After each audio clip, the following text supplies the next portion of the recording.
Hello YouTube viewers. Today I'd like to talk to you about the newer aluminum alloy handheld camera stabilizer.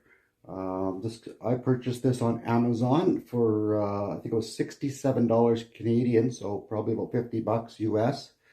My first overall impression is that it's a very well constructed unit.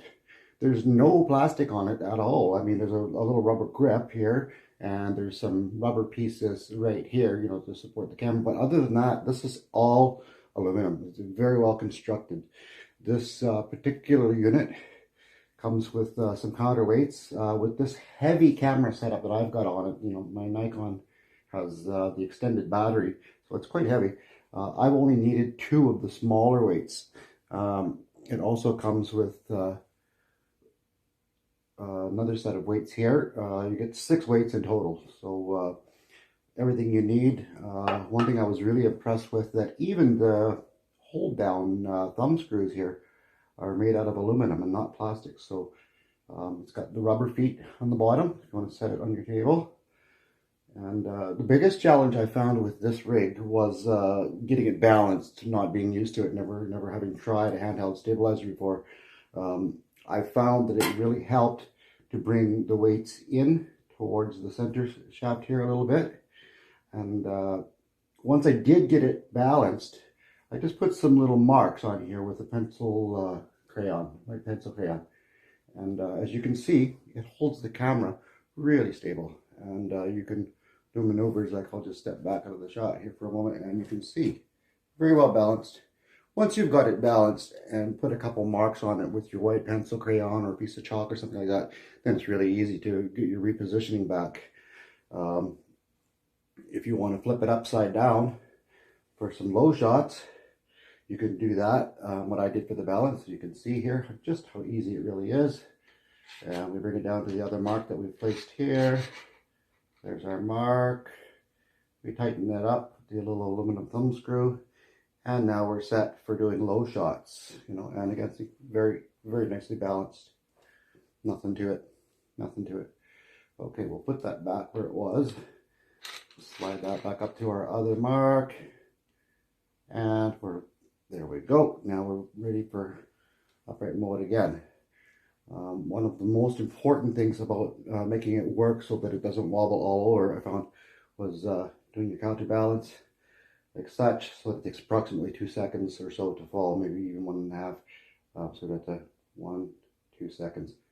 Nice slow drop.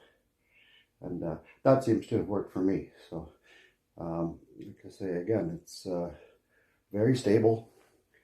So, what we'll do now is we'll just take a short break. I'd like to cut to a couple shots that I took yesterday up in the kitchen when I was first experimenting with this, and you tell me what you think of the footage. Okay, we'll be right back.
Okay, we're back with the newer aluminum alloy handheld camera stabilizer. I don't know what you thought about that video footage, but I think it was very stable. I mean, for under $70 Canadian, 50 bucks US, you can get great shots with your DSLR or mirrorless camera. that's a fantastic value. There's no way I could even buy the materials to build something like that for anywhere close to that. So I think this is going to be a welcome addition to my camera kit, and I'm going to be using it every day to do some videos. So well, thank you for stopping by, and we'll hope to see you next time. Please remember to like and subscribe, and check out some of our other video links coming up here. Hope to see you soon. Thanks a lot.